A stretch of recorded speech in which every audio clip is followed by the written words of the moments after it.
tuh inget banget press con-nya film pertama itu semua pada diwawancara. Kalau yang udah terkenal oke ya kan gitu karirnya. Terus aku waktu itu pulang dengan tangan kosong, bener-bener nggak ada yang nyapa. Penonton tuh yang nggak tahu lah lu siapa gitu, kayak nggak ada. Udah menang Gadis Sampul, udah main film, nggak, lo tetap susah banget deh. Pokoknya dulu tuh nggak ada social media, nggak ada apa, susah banget untuk jadi orang gitu. Itu yang selalu aku ingat. Jadi siap kemanapun itu, just remember kalau untuk mencapai proses tuh kita benar-benar harus berdarah-darah dulu. Oh, berarti orang-orang Australia itu memang secara nggak langsung jadi ramah ya. Bahkan kalau misalnya kita lagi gamut kan juga ya udah. Iya, jadi gue bales sekarang gitu loh. suka kayak ceritain hal-hal tentang keseharian gue ke orang Stranger. Jadi kayak ngobrol cerita, terus kok lo sendirian aja, emang lo sendiri gitu. Kayak iya gue sendiri gitu. Akhirnya gue cerita, iya gue baru pisah. Orang luar tuh sangat appreciate dengan journey lu dan gak ada yang ngejudge gitu loh. Kalau di sini kan digosipin ya, bukan? Iya. I know there probably small amount of people in this world that can take risk, sebenarnya bisa untuk ya bertanggung jawab aja dengan apa yang udah lo jalanin. Kalau misalnya nih kayak aku nih, aku bukan tipe orang yang pindah habis itu enggak gue balik lagi, enggak. Once lo udah jalanin, lo tetap di sana dan ya udah gitu. Kayaknya yang aku pengen dikenal itu adalah bahwa oh she's the one who taking risk, oh she's the one who actually finish the job and deliver it. Wow. Tapi satu kata sih buat kamu fighter banget sih.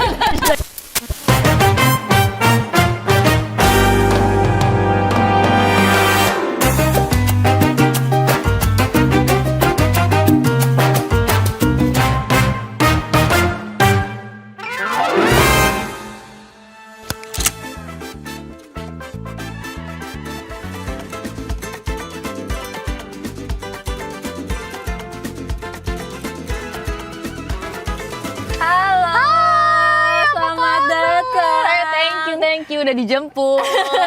Seru banget. Terima kasih Kaca sudah mau jalan-jalan nih. Iya dong, thank you so much for having me.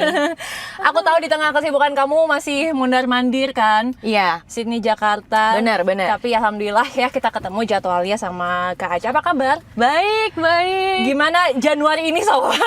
Kalau kata orang kalau Januari tuh skip aja deh gitu. Januari itu kayak masih probation ya. Probation kan, masih trial. Gimana kamu? Baru mulai. Tapi aku tuh sejujurnya udah siap banget menghadapi 2026. Secara mental sih, lebih kayak menurutku 2026 tuh kayaknya ada banyak perubahan yang harusnya kita bisa improve secara mencoba hal baru, terus habis itu sediain waktu buat diri sendiri, mengedepankan mental health kita sendiri, mencari celah diri untuk lebih otentik lagi gitu aja sih sebenarnya. Jadi improvement lah ya untuk diri sendiri kurang lebih. Iya. Karena kalau kita nggak fulfill, sebenarnya kita juga nggak bisa run the show gitu kayaknya. Kayak menurut aku kalau ketika kita selesai sama diri kita sendiri, pokoknya kita jadi lebih tahu cara menghandle saat-saat dimana kita perlu inspirasi, di saat kita lelah, di saat kita butuh pause dalam kegiatan gitu. Dan tentu ini sangat mendukung banget untuk karir kamu nggak sih? Karena di industri kan industri kreatif ya, art gitu-gitu ya. Jadi emang harus sangat memaksakan diri lah gitu kan. Iya, harus bisa berpikir lain daripada yang lain, iya kan? Soalnya industri kita nih kan harus fresh terus. Betul, cari tahu algoritma yang lagi diminati sama masyarakat apa. Bener banget. Gitu. Kita buka dulu, sorry. Wah, ini keren banget sih mobilnya. Ini mobil apa sih sebenarnya? Tadi gelap banget ya, ini udah dibuka ternyata. Anyway, biasanya kalau di Jakarta Jour nih Kaca, itu kita selalu membuka dengan pertanyaan, seberapa dekat kamu dengan Jakarta? Wah, Atau apa arti Jakarta sih buat seorang Acha Septriasa? Love and hate relationship. Wow, very complicated. Kenapa tuh kok boleh tahu? Karena I don't know, Jakarta tuh is very busy city dan kayak setiap jarak 2 meter pasti ada manusia, ya kan? Padat banget dengan orang-orangnya, semua mencari nafkah di sini. Tapi Jakarta itu punya market yang besar untuk industri apapun. Menurut aku itu yang seksi gitu ya. Oke. Karena memang secara aku udah mempelajari kan secara penjualan berbagai industri itu kalau business side pasti apapun itu memerlukan consumer gitu. Nah, Jakarta itu termasuk yang konsumtif dan juga yang selalu bisa mereka itu mengikuti perkembangan zaman dan nggak mau ketinggalan gitu loh ya. Hal-hal kayak gitu kan sebenarnya untuk kita bikin apa aja Jakarta jadi satu komoditas yang responsif gitu. Benar. Karena ramai banget gitu kan orang-orangnya. Rame dan apapun itu yang terjadi. Maksudnya kalau misal pun lagi bad weather atau misalnya kita lagi ada sedikit-sedikit ada challenge kehidupan yang kayak misalnya ada bencana dan lain-lain, kita tuh kompak orang-orangnya. Jadi kita selalu bisa menyelesaikan masalah sebesar apapun dengan bersama-sama gitu. Setuju sih, kompak banget.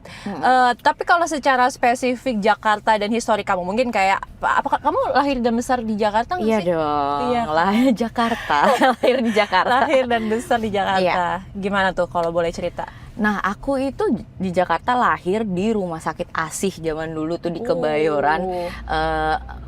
Dari seorang ibu yang memang pekerja ya, jadinya ya ibuku dari dulu kerja dan melahirkan aku anak ketiga, dan lahirnya dulu di Rumah Sakit ASI itu tanggal 1 September hari Jumat. Tengah malam Jumat. Jadinya jam 1 malam lahirnya. 1 September 1989. Dan waktu itu tuh nggak diharap, maksudnya gini, orang tua aku nggak expect kalau misalnya aku melahir cewek. Karena tadinya dibilang sama dokter cowok. Gitu. Teknologi zaman dulu USG-nya belum terlalu akurat ya. Jadi akhirnya dulu udah disiapin nama lain gitu. Nah, ketika disiapin nama lain, terus orang tua aku pas loh kok cewek gitu kan, nggak tahu namanya siapa. Akhirnya karena udah diumumin sama keluarga kan, yang lahir itu ada perempuan, yang datang bunga-bunga warna pink, datang boneka. Terus pada nulis di ininya kan, ada seseorang yang nulis di kartu bilang selamat ya buat kelahiran si Jelita. Maksudnya si anak cantik gitu, perempuan. Akhirnya orang tuaku bilang, apa ini aja ya namanya gitu. Soalnya nggak ada idenya, nggak ada ide gitu. Kepikiran. Ya ampun, lucu banget. Gitu. Iya gitu. Akhirnya tercetuslah nama Jelita. Gitu. Lalu kamu sekolah juga di Jakarta? Iya, jadi aku tuh dulunya tinggal sama nenek dari kelas 1 SD sampai kelas 6 SD. Karena memang mamahku itu, papaku kerja di offshore sebenarnya dulu. Jadi selalu kayak keluar kota terus keluar kota, keluar negeri. Jadinya selalu di kilang minyak gitu. Mamahku tuh ibu yang melahirkan 5 anak zaman dulu. Akhirnya dapat bonus lagi 6 jadi anaknya. Jadi pada saat mamahku ini udah kesibukan ngurusin anak dan kerja, nggak kuat dia kan. Belum lagi kalau ada suster yang bantuin kadang-kadang suka keluar masuk gitu karena anaknya kebanyakan. Jadi akhirnya aku, abangku yang 2 dititipin sama nenek sama kakek kita. Jadi aku sebenarnya yang gedenya di Tebet. Kamu gede di Tebet? Iya. Karena itu sekolah SD. Iya, SMP.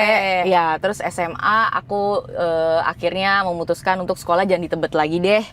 Coba ke SMA yang lain. Gitu. Akhirnya aku diterima di SMA 82 dan itu deket sama kantor papa. Kantor papa tuh di Senayan gitu. Nah, waktu itu jadi berarti kan kamu tinggal sama nenek terus 2 kakak cowok-cowok kan. Menjadi anak bungsu lah di rumahnya nggak sih? Anak paling kecil di rumah, cewek lagi. Gimana tuh? Diprotektif banget ya? Diprotek banget nggak itu maksudnya? Jadi kalau dulu itu aku tuh terekspos dengan activity yang yang tomboy ya kayaknya. Karena memang kan abang-abangku ya pokoknya nih diajarin sepeda, zaman-zaman mereka lagi belajar sepeda. Itu sepeda lipat kan kita punya dulu. Jadi itu kelas kan abangku baru kelas 5 SD. Nah, itu kan bedanya aku sama abangku 3 tahun kan. Yang pertama.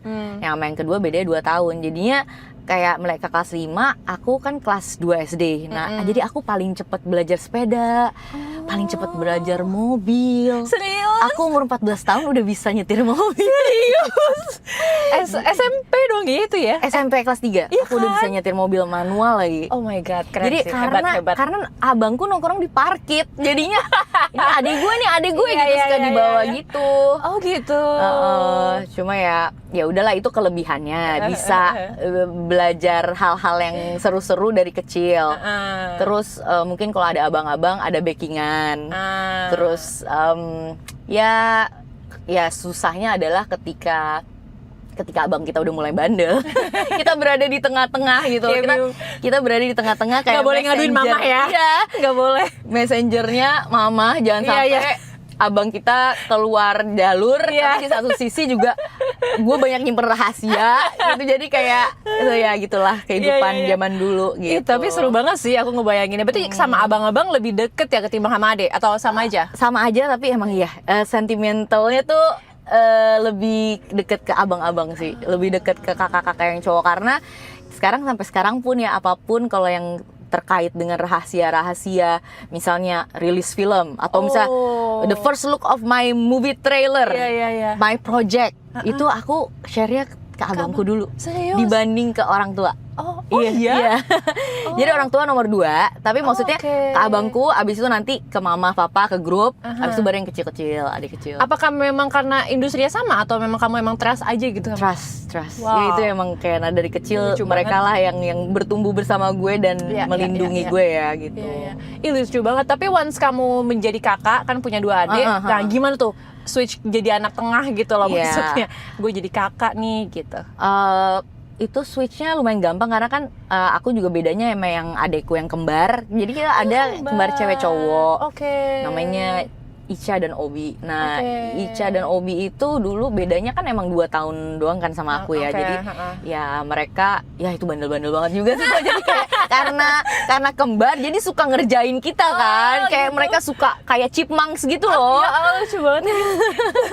Terus habis itu tapi mereka pinter-pinter, jadinya emang suka ngerjain banget tuh. Jadi yang paling kecil pun juga lahirnya kan setelah kita semua udah umur 11 tahun. Jadi bedanya udah gede 10 ya? tahun, bedanya 10 tahun sama oke. yang paling kecil gitu. Oke. Tapi menjadi kakak perempuan pertama anak di kembar. keluarga ya. Oh, perempuan cewek kali Cewek ya? ya, cewek lagi di keluarga maksudnya. Ya, itu apa namanya? Gimana tuh? Gimana men-shape kamu gitu? Maksudnya apakah kamu menjadi seorang yang jadi protektif atau menjadi yang kayak perfeksionis gitu? Oh, perfeksionis Biasanya sih. tuh terjadi sih di kakak perempuan. Iya, kan? iya. Kakak perempuan tuh, aduh, kayak mungkin di mata mereka aku nyebelin juga ya. Tapi termasuk yang probably, maybe inspirational in terms of kayak kalau gue pengen ini gue jalanin, gue kerjain, gue buktiin sampai selesai gitu. Kalau gue orangnya kayak gitu. Walaupun pertamanya gue agak loose ya, agak kayaknya nggak jelas nih di mana nih gitu, kayak agak nggak kayaknya nih orang kok survive aja padahal kayak nggak jelas gitu. Mereka pada bilang kayak ini sebenarnya nggak jelas nih orang nih gitu. Tapi sebenarnya aku tuh kalau udah pengen sesuatu aku meraihnya secara sistematis gitu loh. Jadi nggak perhitungan ya. Jadi aku perhitungin dari mulai gue cuman baru mikir kayaknya gue pengen meraih ini gitu. Dan terus habis itu aku strategically aku pikirin gimana caranya supaya gue by this year udah nyampe proses itu gitu. Tapi dan itu dengan santai sih aku lakuinnya, padahal di dalam sini tuh banyak banget hal yang kayak nggak diungkapin yang sebenarnya aku pikirin gitu. Gitu. Dan itu kadang-kadang yang mengerti hanya mamah sih. Nyokap tuh mengerti bahwa dia tuh sebenarnya nggak santai. Iya. Banyak yang terjadi di otaknya gitu banyak ya. yang dipikirin tapi dan juga banyak yang dikerjain yang mungkin orang rumahku nggak tahu gitu. Oke. Tapi akhirnya kamu pas dari kecil dari SMP kalau nggak salah kan udah mulai ke industri entertain kayak gitu. SMA itu, kelas 1 sih sebenarnya. SMA kelas 1. Iya. Nah, itu menjadi terpaksa harus dewasa gitu nggak sih atau gimana? Apalagi di masa-masa masih muda ya, masih zaman sekolah lagi. Dulu itu nyokap sama bokap tuh agak worry ya gue masuk ke dunia entertainment, apalagi masih kelas 1 SMA. Dan dulu itu sebenarnya nyokap sih udah mendukung dari kecil, jadi gue tuh jadi model majalah ayah bunda, jadi anak-anak yang difoto-fotoin dengan fashion, majalah editorial fashion gitulah buat anak-anak. Terus udah main iklan juga dulu waktu umur 5 tahun karena dilihat sama casting director di mall, di PIM waktu itu. Terus kayak, bu ini anaknya lucu, boleh nggak casting gitu. Terus akhirnya dapatlah iklan gitu kan. Terus tapi abis itu senyap kan, nggak ada kegiatan apapun sampai akhirnya gak disampul itu. Nah waktu itu lebih kayak nyokap bokap worriednya karena nih syuting selesainya pagi, terus siapa yang antar, siapa yang jemput, jadi akhirnya mereka nungguin kan di lokasi. Sedangkan nyokap tuh sampai berhenti kerja sih buat nemenin aku. Nganter-nganter aku syuting, dan itu karena consuming time banget ya Kak ya? Iya benar, time consuming and very harus ngandelin energi. Betul. Dan karena kan waktu terus habis itu secara energi, kenapa? Karena kita nunggu dan harus ngurusin semuanya ya dengan kepercayaan. Karena nyokap nggak bisa delegasin ke siapa-siapa kan, nggak tahu ya waktu itu gimana industrinya. Akhirnya nyokap pernah waktu itu, yang gue inget film pertama gue selesai syuting tuh jam 3:30 pagi di Serpong. Tapi harus pulang ke daerah Tebet kan, jadi harus naik tol. Itu kita yang bikin peristiwa yang bikin kita akhirnya kita harus nih next film pokoknya harus pakai supir ya. Itu gara-gara nyokap sempet nyetirin gue dan ngantuk, gue juga ngantuk karena jam 3:30 pagi. Terus di tol hampir ketabrak. Astagfirullahaladzim.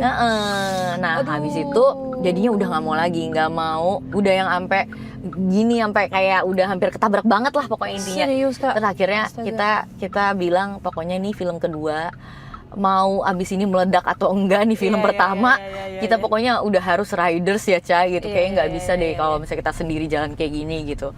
Akhirnya alhamdulillah tuh film pertama laku, film kedua udah langsung bisa inilah ya bargaining power, udah bisa dealing. Ya udahlah, kita mulai film kedua mulai mikirin yang namanya tim, ada manajer, ada supir, dan lain-lain sebagainya gitu. Itu karena literally awal tuh benar-benar berdua doang ya? Iya, mama sampai papa kan kerja. Iya sih. Wah gila sih waktu gitu. Waktu itu pasti kaget banget tuh, maksudnya.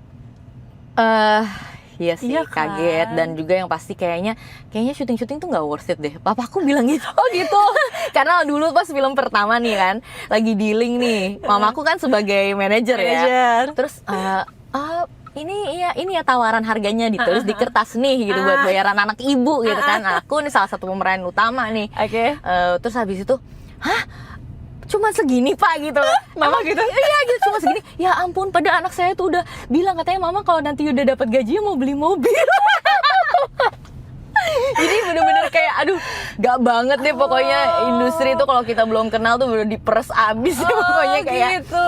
Jadi bener-bener harus bisa nego gitu loh. Terus karena itu film pertama kan aku pikir aduh, ini mah gak bisa beli mobil, beli ban iya deh. Gitu. Oh berarti di luar ekspektasi banget tuh. Di luar kan, ekspektasi itu. Tapi akhirnya dijalanin aja. Dijalanin karena nyokap mikir, Ca ini yakin kamu mau. Kalau kayak gini doang mah iyalah mama aja yang ngasih uang jajan, kamu gak usah jadi pemain film gitu. Cuma aku bilang, mah jangan dong, ini kan udah dapet ya, kenapa ya, harusnya nggak apa-apa dong gitu, aku pengen coba aja gitu. Akhirnya bener ya dijalanin, ternyata ya dari situlah mulai berkembangnya karir. Karena di film pertama itu aku ketemu Melly Guslow kan. Terus ya dari situ akhirnya lagu di film kedua tuh laku banget. Terus akhirnya mulai promo album dan lain-lain, main film lagi sampai sekarang berjalan 21 tahun. Tapi gak kebayang kalau misalnya waktu itu kamu kayak nurutin, yaudah deh gak usah deh gak gitu. usah, terima honornya aja gitu ya misalnya. Aja kayak, udah mungkin gak jadi sekarang mungkin. Iya sih, jadi emang ternyata tuh anak-anak harus ada, ya harus driven juga ya maksudnya. Kan? Jangan sampai ya dia punya pilihan untuk menyerah di tengah gitu. Dia punya pilihan untuk ya udah deh nggak usah nyoba juga nggak apa-apa gitu.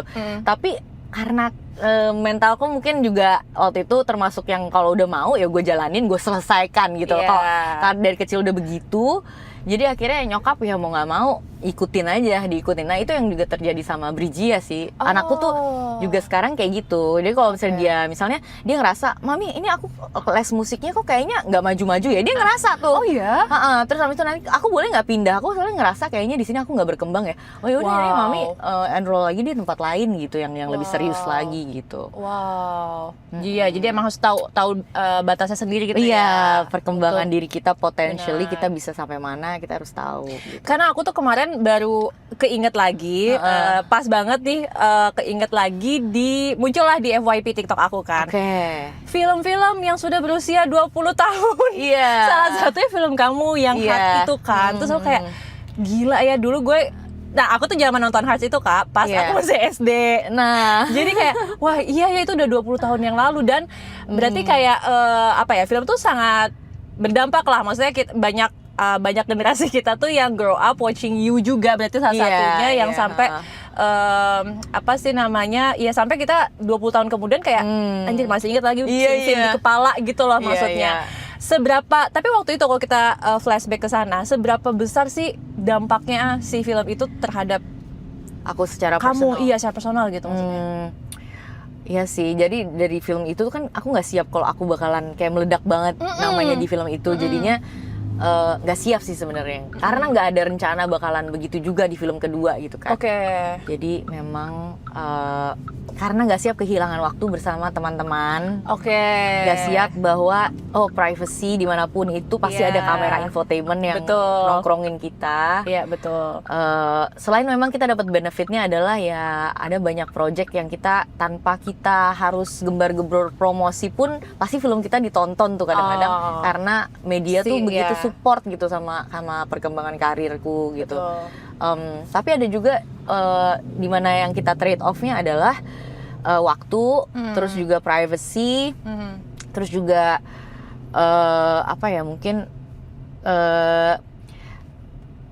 masa childhood itu ya, masa sekolah itu begitu cepat dilaluin sama aku, apalagi masa SMA yang katanya yang paling indah banget ya. Nah itu aku 3 tahun di SMA dulu karena sudah sibuk. Jadi banyak banget hal-hal yang aku secara materi aku dapat ya. Misalnya, teman-teman gue belum bawa mobil, gue udah baru mau bawa mobil dengan hasil jerih payah sendiri. Bahkan udah sok-sok parkir di depan sekolah dengan plat mobil berdua acak gitu. Oh iya. Iya dulu gue kayak gitu. Jadi kayak gila nih orang ya. Kayak aku dulu kok bisa begitu sih gitu, kayak ngapain banget sih. Tapi ya gara-gara itu ada juga banyak hal yang aku trade off ya. Itu masa remajaku tuh kayak singkat banget gitu, dan ketika teman-teman nongkrong aku pasti nggak tahu, nggak bisa catch up. Terus habis itu kayak temen sini nggak update. Terus juga kalau di sekolah nih zaman lagi istirahat aku malah tidur di kelas, capek. Jadi memang banyak hal yang aku lewatin yang terlalu singkat sih menurut aku, dan aku yakin kalau misalnya aku lebih punya waktu mungkin aku lebih bahagia. Gitu aja sih. Tapi ya akhirnya masa itu terlewati sudah kan. Terlewati sudah. Gimana kamu merasa itu kayak ya itu pasti kan proses pendewasaan seorang Acha dari yang remaja menjadi dewasa kan tuh pas di masa-masa itu dong pastinya kayak melewati di bawah sorotan publik, terus kayak di orang pada ngeliatin semua gerak-geriknya Acha Septriasa gitu. Nah, gimana kamu merasakan si pendewasaan seorang Acha di dunia infotainment gitu, di entertainment maksudnya? Kalau pendewasaan sih sebenarnya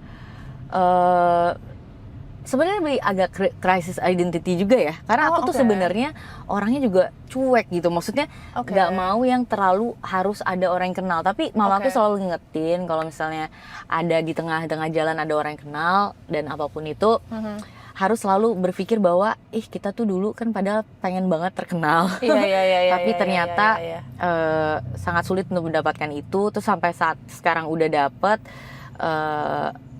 Jangan males lah, jangan pernah lupa bahwa dulu tuh lu pengen banget bisa dikenal orang gitu. Kayak dulu tuh inget banget press con-nya film pertama itu semua pada diwawancara kalau yang udah terkenal kan gitu karirnya udah bisa diwawancara. Terus aku waktu itu pulang dengan tangan kosong, bener-bener nggak ada yang nyapa.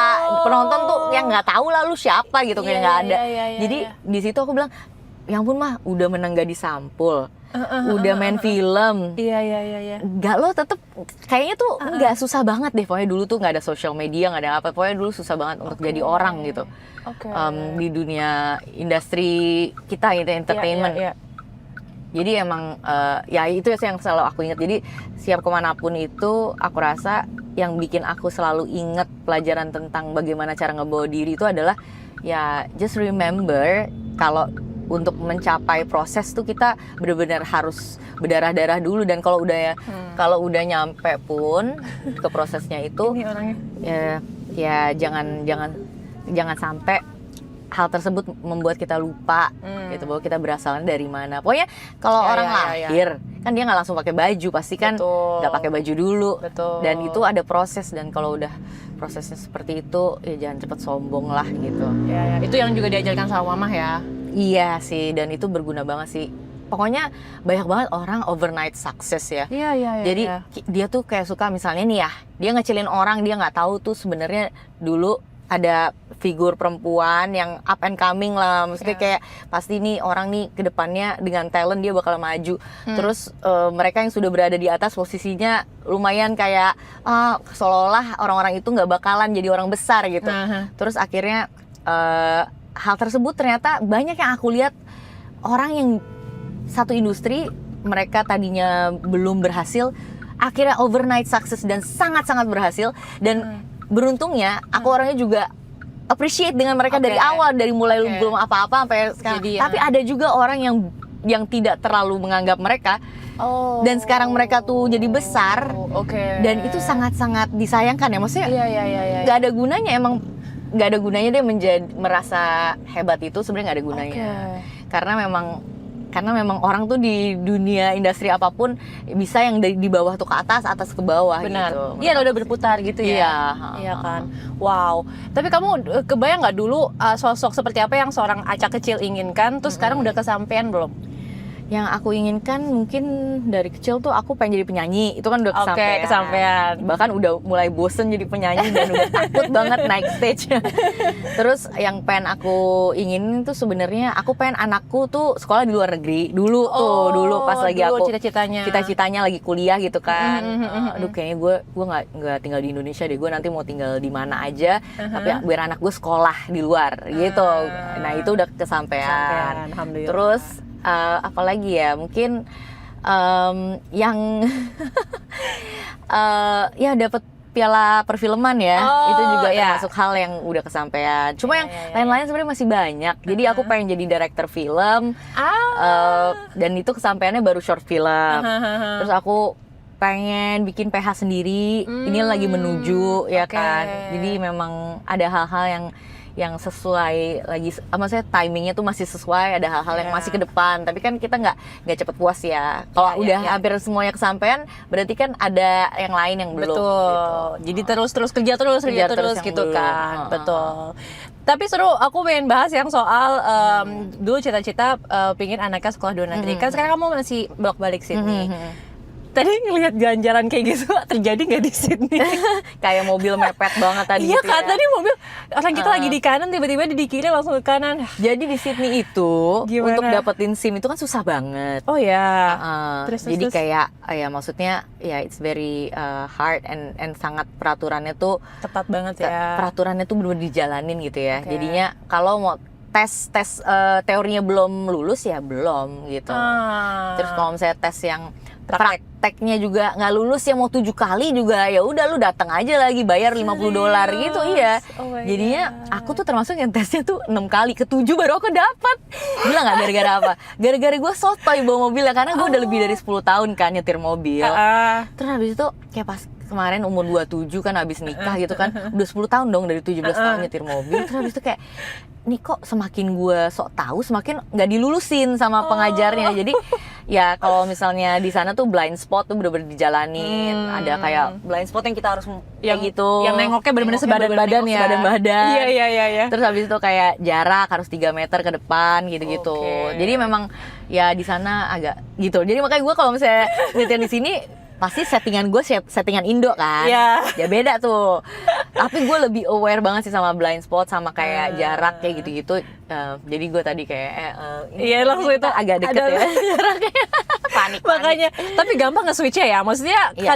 kadang mungkin beberapa orang yang udah lama di luar gitu, yang udah terbiasa dengan sistem yang rapi dan lain-lain, tapi ketika nyetir lagi di Indonesia tuh mungkin kayak Kayaknya kagok gitu Iya ya. nggak sih? Mungkin karena aku sering pulang kali ya. Karena Oke. kan dalam setahun kan bisa 4 kali pulang kan. Jadinya ya pasti aku bawa mobil tuh. Jadi Latih ya. selalu ya switch on switch off aja. Tapi giliran di sana suka main handphone yang lupa. Karena handphone tuh bisa didenda kan kalau kita ada mobile speed camera, ada kayak cellular kamera gitu. Kalau kita nelpon bisa kena fine. Waktu itu gue kena fine dan kan Berapa, dapet Kak? dendanya tuh kayak $400 sebenarnya 4 juta perak 4 kan. juta. Terus kayak kehilangan poin tuh 2 poin apa 3 poin gitu.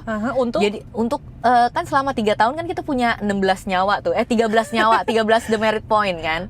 Jadinya di Australia itu dalam 3 tahun bolehnya melakukan 13 kesalahan doang guys. Oh 13 my kesalahan God. dalam nggak boleh apa tuh kayak traffic nggak boleh nerobos Oke, lampu merah, terus nggak boleh speed lebih Oke. dari 70 apa 80. ini poinnya hanya untuk dalam berkendara, Berkendara. atau overall? Dalam berkendara aja sih, dalam berkendara. Itu 13 nyawa ya jatuhnya. 13 nyawa dalam 3 tahun. Kan itu kan dikit banget lagi. Oke. Kalau itu di Indonesia diterapkan sih kayaknya Wah. udah orang udah pada nggak punya SIM semua kan. Sebenarnya kalau bayarnya ya udahlah ya, itu bisa dicicil dan bisa kayak ya udahlah bayar aja gitu kan. Tapi jangan sampai kita kehilangan demeritnya dong. Karena kalau misalnya kehilangan demerit points, itu kita nggak boleh bawa mobil lagi sampai poinnya itu renew lagi dalam 3 tahun. Jadi kita boleh ngambil poin orang. Misalnya ada orang yang nggak pernah bawa mobilnya tapi punya SIM. Terus kita beli dari orang tuh. Biasanya mereka jual $100 itu. Oh my god. 1 poin. Jadi kalau mau beli 2 poin dari mereka buat supaya kita bisa kerja sambil nyetir mobil. Iya. Bayar aja orang yang punya poin. Oh gitu. Gitu biasanya. gitu Dan itu legal. Maksudnya mau Dibolehkan Australia gitu boleh ya? nih transfer poin dari orang yang lo kenal boleh. Tapi masalah gitu. diperjualbelikannya tergantung orang itu. Gitu. Oh menarik banget sih, menarik banget. Mungkin bisa dipelajari ya biar lebih tertib kita Iya. pengendara di sini.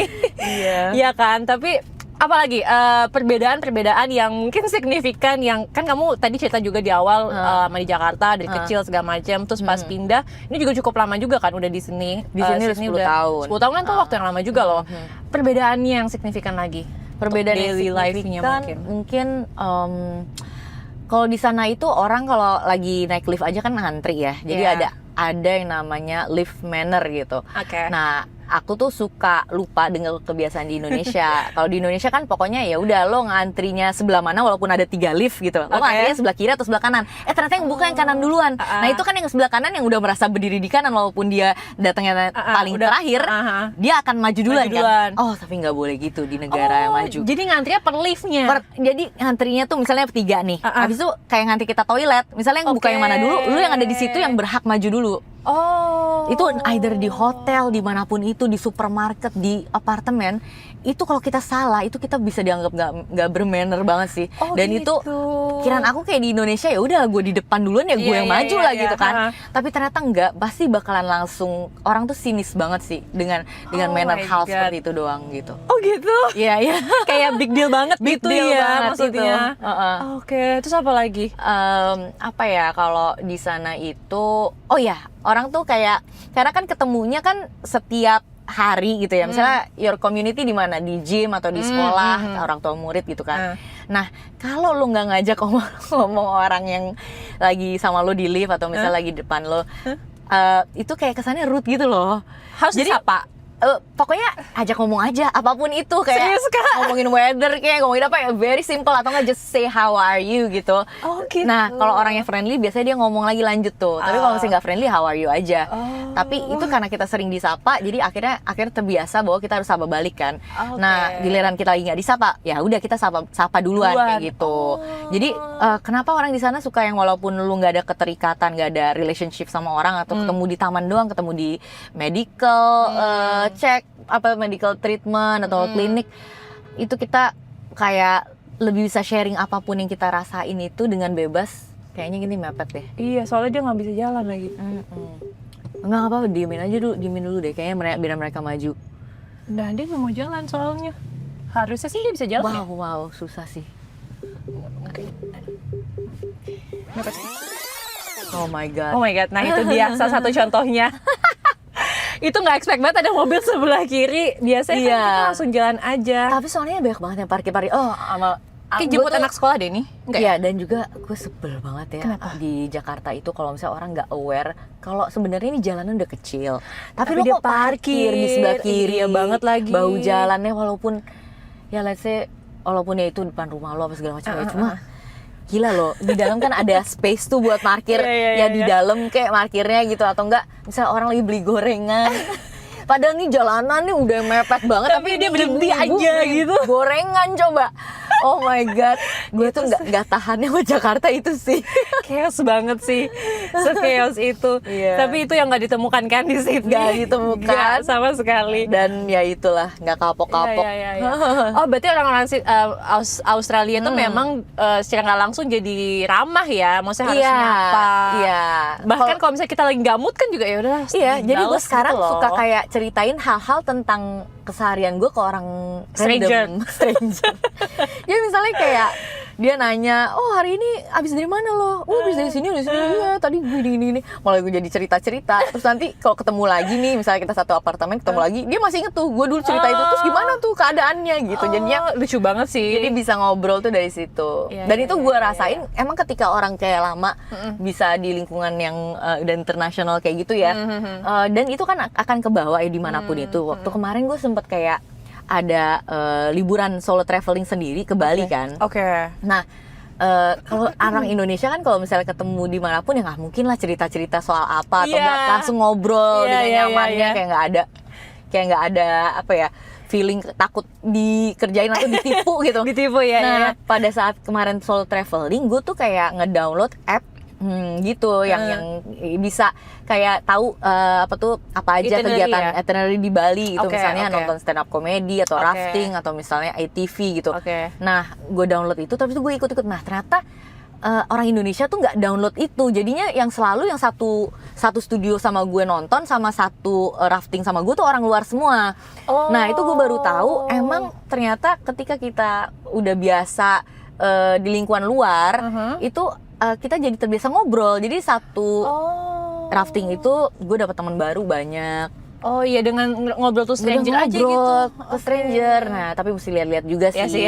Kadang-kadang ada juga yang nggak baik Iya, gitu. iya, iya. Cuma kalau misal sampai baik itu kayak bisa ya kita bisa kemana aja lah, misalnya kayak Iya, gimana pun jangan takut, pasti lu bisa dapet temen gitu. Iya, Jadi iya. kemarin seru banget sih ketika traveling solo, tapi guanya sudah menjadi Aca yang lebih berani, lebih outgoing, lebih Wow. easy going gitu. Wow. Oh berarti yang ngebentuk nge-shape personality kamu juga ya, menjadi yang lebih. Iya, karena kan Apa perubahan mungkin dari personality setelah tinggal living abroad di di Australia? Australia. Mungkin jadi lebih appreciate connection aja kali ya. Maksudnya jadi lebih kayak sama tetangga tuh gue jaga hubungan baik, ngobrol lah gitu. Terus ngobrolnya lagi ngapain? Lagi potong rumput di luar pun. Kalau misalnya tetangga lewat, nanti dia take time sama kita bener-bener buat ngobrol sama kita. Jadi Oh, kita sambil iya? potong rumput, sambil nanti mereka bilang, oh gimana lo kemarin Australia deh ngapain aja gitu. Terus lo Christmas ngapain kemarin? Jadi kayak ngobrol cerita. Terus kok lo sendirian aja? Emang lo sendiri gitu? Kayak iya gue sendiri gitu. Akhirnya gue cerita, iya gue baru pisah. Jadi kayak seru banget ya, maksudnya orang luar tuh sangat appreciate dengan journey elu dan gak ada yang ngejudge gitu loh. Kalau di sini kan digosipin ya, bukan? Iya. Jadi kayak langsung awkward gitu langsung. Iya. Oh iya, seru banget ya berarti ya. Iya, lumayan. So lah. far berarti gini, kalau tadi kita udah bahas Jakarta sebagai masa kecil, terus kan kamu udah lama di Sydney juga sekarang. Mana yang bisa kamu sebut rumah? Dua-duanya sih. Jakarta Tetap is dua-duanya. always a home to me. Even KL aja, Malaysia, it's always my second home. Nah, tapi sekarang karena gue rumahnya di Australia, mungkin my home ya di Australia yang pertama, yang kedua Jakarta, yang lain-lain yang ketiga gitu. Tapi ya di mana keluarga tinggal itu disitulah home kita kan. Betul. Gitu. Jadi memang Brijia itu kan memang asalnya dari sana, lahir di sana. Jadi memang diusahain banget ketika udah hidup sendiri pun. Aku berusaha supaya dia ada rumah juga di sana, supaya pulangnya ke rumahku juga gitu, bukan hanya ke rumah papanya gitu. Oke. Tapi secara general apa yang bikin kamu nge-track gitu sama Aussie? Hal-hal apa aja yang bikin kamu kayak tetap pengen tinggal di sana. Pengen tinggal di sana gitu. Sebenarnya karena aku pun udah terbiasa dengan way of life-nya ya kali ya. Semua dilakuin sendiri. Dari mulai kayak ngurusin rumah sendiri, domestik, urusan tuh semuanya sendiri. Terus habis itu soal apa ya, kayak iuran segala macem udah kayak didak langsung dari bank, terus kayak asuransi kesehatan juga semuanya udah terdaftar gitu, jadinya ya semuanya kayak udah dijalanin selama 9 tahun lebih sampai 10 tahun ini. Udah terbiasa dengan sistem itu dijalanin sendiri dan nggak apa-apa. Jadi ya karena sistemnya kuat, jadi semuanya kalaupun dicek atau misalnya renew atau apapun online, kayak gitu aja sih, lebih simple sih. Life should be simple, I think. Kayak aku pikir hidup itu sebenarnya harus hanya di mana kita atau gimana kita membuat diri kita tuh bisa tetap punya jiwa problem solving aja sih, dan bisa adapt gitu sama keadaan, supaya dimanapun itu ya. Aku juga kalau lagi di Jakarta ada syuting sebulan, ya udah gue mesti beradaptasi sama sistem Jakarta gitu, atau misalnya dengan jalanan Jakarta, atau misalnya dengan apa ya, sistem pembayaran Jakarta yang nggak bisa langsung pakai kartu di mana-mana, ya gitu-gitu loh. Tapi semuanya tetap dijalanin dengan ya emang sekarang sumbernya juga masih di Jakarta kan semuanya gitu, jadinya kayaknya harus bersyukur aja sih gitu. Oke, seru banget. Berarti perjalanannya Kak Aca dari dulu waktu kecil si tomboy gitu ya, suka main sama kakak cowoknya. Aku juga dulu si tomboy gara-gara main drum sebenarnya jadinya. Kamu pemain drum?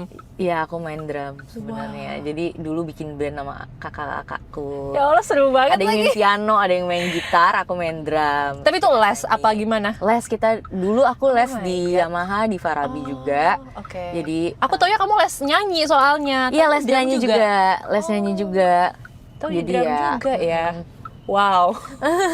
Ya karena lagi ngomongin tomboy. Pemain drum ternyata. Terus sekarang menjadi salah satu aktris yang paling digemari lah di Indonesia dengan capaian-capaiannya banyak. Tapi kita akan lanjutin lagi Kak Aca obrolan kita. Terlebih dengan your upcoming movie juga, ya kan? Di segmen Titip Bunda di Surgamu ya. Titip Bunda di Surgamu. Tapi kita akan lanjutin obrolan di segmen 2. Kita akan menuju ke suatu tempat dulu. Suatu tempat di mana itu? Suatu tempat. Aku mau ngajak kamu main ke kantornya Mashable Indonesia gitu. Jadi nanti kita di sana lanjutin ngobrol-ngobrol. Oke, kita sudah sampai di kantor Mashable Indonesia. Selamat datang. Terima kasih. Di kantor Mashable. Pikir ini loh sebuah desain rumah contoh gitu ya, karena emang nyaman banget. Nyaman banget. Kayak emang kita harus rajin bekerja gitu. Tempatnya harus nyaman kayak gitu. Welcome ke kantor Mashable, dan Kak Aca sudah ganti kostum nih. Jadi menggunakan kostum Titip Bunda di Surgamu. Yang film mana terbaru. Upcoming movie ya, yang akan tayang 26 Februari, ya kan. Nah, kita juga akan bahas soal film ini juga, Kak Aca. Tapi secara garis besar tuh ceritanya tuh kayak gimana? Jadi film ini menceritakan tentang 3 orang anak dengan orang tuanya, bagaimana hubungan dengan bundanya terutama yang selalu punya peraturan sendiri dalam mendidik anak, dan anak-anaknya tuh seperti kelihatan nggak happy sebenarnya ketika mereka di rumahnya merasa ruang mereka buat berekspresi seperti dibatasi, terutama dengan keterbatasan material ya. Padahal kayaknya orang-orang tuanya tuh rajin menabung, punya tabungan, sukses dalam bisnisnya, tapi anak-anak tuh nggak diizinkan untuk bisa memilih memilih mau bagaimana mempergunakan fasilitas tersebut gitu, karena orang tuanya lumayan perhitungan. Nah, jadi ceritanya film ini adalah bagaimana dinamika 3 orang anak itu lagi menghadapi suatu masalah yang pelik, tapi orang tuanya tidak hadir. Tapi ternyata dengan orang tuanya tidak hadir tersebut, ternyata orang tuanya mengalami satu hal yang anak-anaknya nggak tahu gitu. Makanya judulnya Titip Bunda di Surgamu, karena ya di sini diceritakan bagaimana bundanya itu protek terhadap anak-anaknya, tapi anak-anaknya pun careless terhadap bundanya yang lagi sakit gitu. Oke. Dan di sini kan kamu berperan sebagai anak pertama. Iya. Sedangkan yang tadi kita udah bahas ya di mobil, kamu adalah anak tengah gitu loh. Nah ini jauh berbeda nggak sih role-nya sebagai kakak anak pertama dengan Acha Septriasa yang di rumah tuh anak tengah? Kalau di film Titip Bunda di Surgamu, Alia ini kan memang anak pertama dan diceritakan di sini memang dia itu termasuk yang contoh bagi keluarga, tapi ternyata dia dibilang sama adik-adiknya juga ternyata kakak tuh belum sukses-sukses banget juga, padahal lu tuh satu role model di keluarga kita pikir lu tuh udah bisa menyelesaikan masalah sendiri, tapi ternyata di bisnisnya pun dia belum berhasil. Jadi akhirnya pressure lah buat kakak pertama ini ya, dan juga kakak pertama ini dia kan milenial, jadi sebenarnya dia nggak cukup ekspresif karena terbiasa didikan sama orang tuanya dari dulu tuh orang tuanya selalu punya batasan tertentu dan kita harus ngejalanin, nggak bisa membangkang gitu ya, kayaknya anak milenial tuh jadi ini sih jadi penurut tapi juga banyak akal sebenarnya. Tapi anak di tengah-tengah kan ada juga Gen Z, lalu kemudian sekarang juga ada Gen Alpha.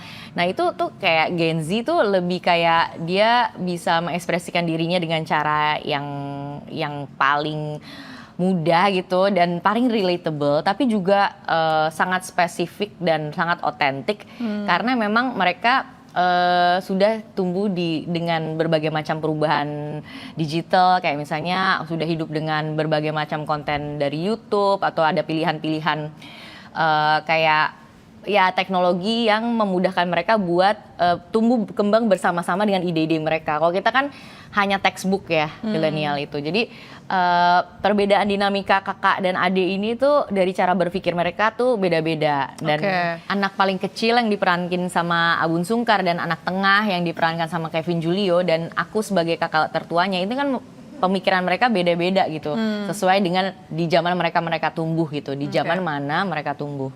Jadi memang film ini menceritakan dinamika itu, bagaimana mereka menyelesaikan masalah dengan background di mana mereka di zaman atau era apa mereka tumbuh gitu. Dan bundanya sendiri adalah baby boomers gitu, jadinya memang sangat keras dan tidak adaptable terhadap perkembangan teknologi gitu. Jadi memang film ini bercerita tentang itu, hubungan orang tua dan anak yang kadang-kadang tidak bisa diungkapkan dengan kata-kata dan hanya terbukti lewat tindakan gitu. Berarti ini sebenarnya bakal cukup relate juga sama banyak orang yang sekarang kan juga kayaknya sudah menjadi ya topik umum lah, maksudnya perbedaan generasi itu emang matter banget terhadap gimana cara kita menyampaikan kasih sayang lah, cara react kita terhadap sebuah masalah dalam keluarga gitu. Misal orang tua kita baby boomers, terus kakaknya si milenial, adiknya Gen Z yang jauh banget berbeda gitu kan. Dulu tuh untuk kita merasakan tuh kayaknya kita nggak ada validasi gitu, nggak pernah dibilang bahwa oh nggak apa-apa kok kamu sedih, oh nggak apa-apa kok, that's very understandable kalau lo nggak bisa misalnya menerima satu kekalahan atau misalnya dalam hal misalnya for standing up for yourself gitu, even in difficult situation atau di mana saat kita dibully gitu. Dulu kan untuk kayak punya capacity buat kita stand up sendiri dan punya freedom of speech lah istilahnya gitu, kita kan harus kayak terlatih dulu ya. Hidup di zaman yang eranya memang udah terbiasa banyak komen gitu. Nah, orang-orang sekarang mungkin terbiasa dengan komen-komen itu dan sehingga mereka ya rasanya lumrah aja kalau misalnya mereka bisa berdebat dengan orang-orang yang lebih tua. Tapi kalau zaman kita dulu kan ya Gen X sama baby boomer aja nggak berani ngelawan atau misalnya mengungkapkan pendapat, sempat dibungkam juga kan. Kita kan juga tumbuh di mana di era yang sebelum reformasi yang nggak ada tuh kebebasan berpendapat.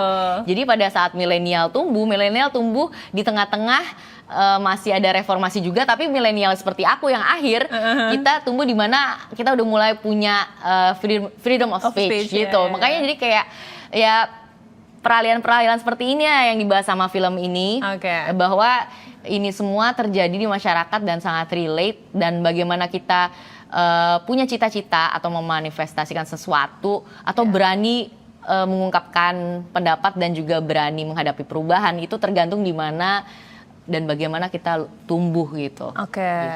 Oke, di sini kan juga ceritanya anak-anak itu udah sibuk masing-masing gitu ya. Apakah ada yang kerja, apa semua kerja, apa ada yang sekolah juga? Benar. Jadi semua ada yang sebenarnya semuanya udah dalam tahap kerja semua gitu. ya? Jadinya Alia yang paling gede dia buka bisnis kopi sendiri sama temennya dengan ada angel investor. Jadi dia running coffee shop milik dari investor tersebut.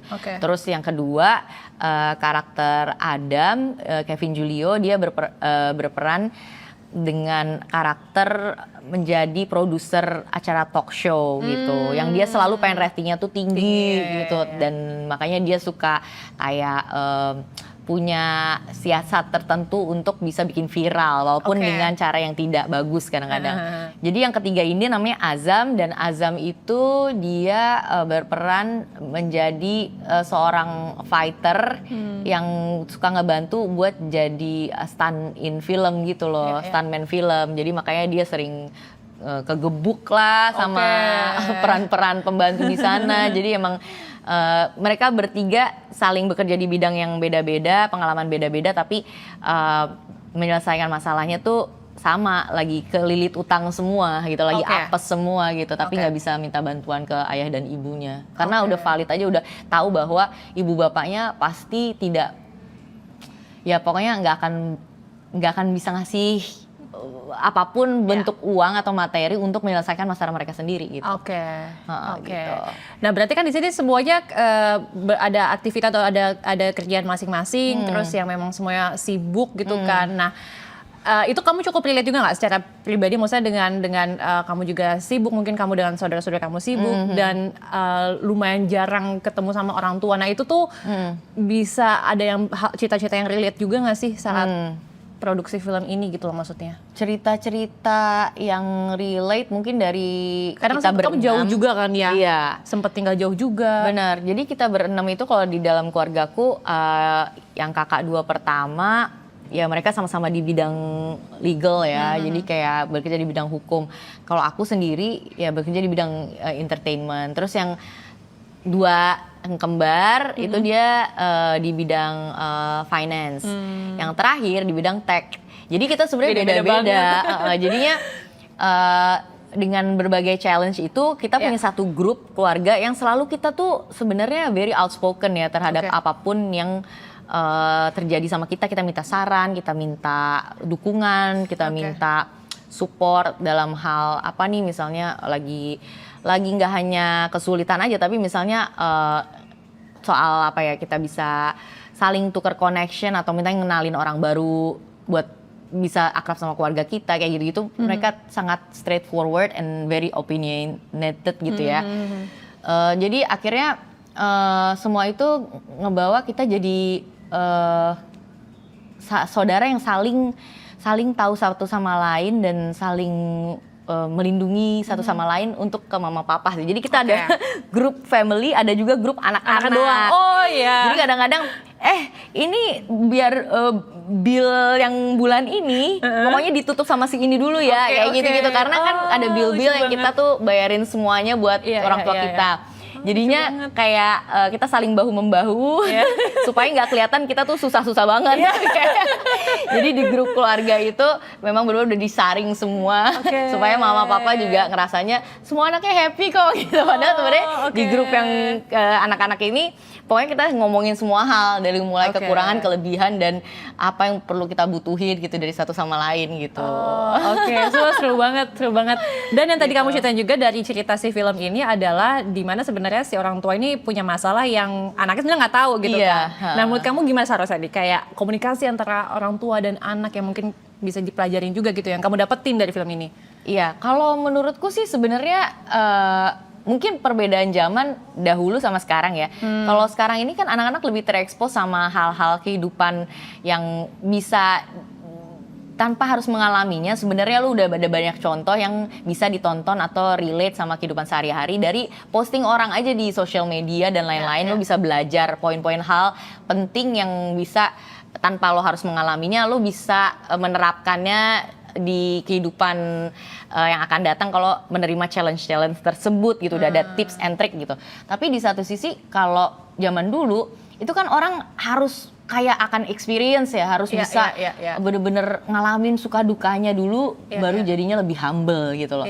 Nah menurutku sih orang-orang tua itu jadi punya jarak sama anak untuk dalam hal udah deh, lu dengerin aja gue tuh udah ngalamin. Tapi kita tuh kayak dibungkam, kayak kita, kan gue juga pengen belajar ya, pengen cara gue sendiri. I wanna solve the problem myself, and mau atentif juga, tapi di satu hal pengen juga punya itu tadi, punya andil gitu ya, supaya kita punya sense of ownership. Jadi nggak nyalahin siapapun gitu kalau ternyata at the end of the day itu nggak berhasil gitu.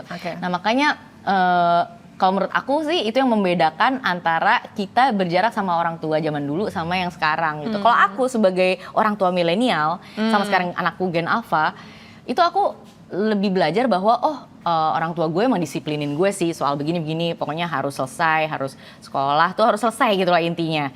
Tapi sama anak aku jadi lebih bebasin dalam hal Brija, kalau sekolah emang harus selesai. Cuma maksudnya kamu, kalau seandainya kamu ada di tengah-tengah, kamu ada harus ikut apa, ikut lomba, competition yang bisa membawa kamu kemanapun. Dan kamu yakin itu ada jalan pilihan kamu kasih tahu kita. Jadi kita bisa support kamu gitu. Jadi sehingga karena dibesarin dengan lingkungan yang seperti itu, terus habis itu aku pengen ngebuka peluang ke anakku juga. Supaya bisa lebih berkembang dengan perkembangan zaman yang sudah ada, ya aku harus jadi orang tua yang selalu bisa bertukar pikiran sih.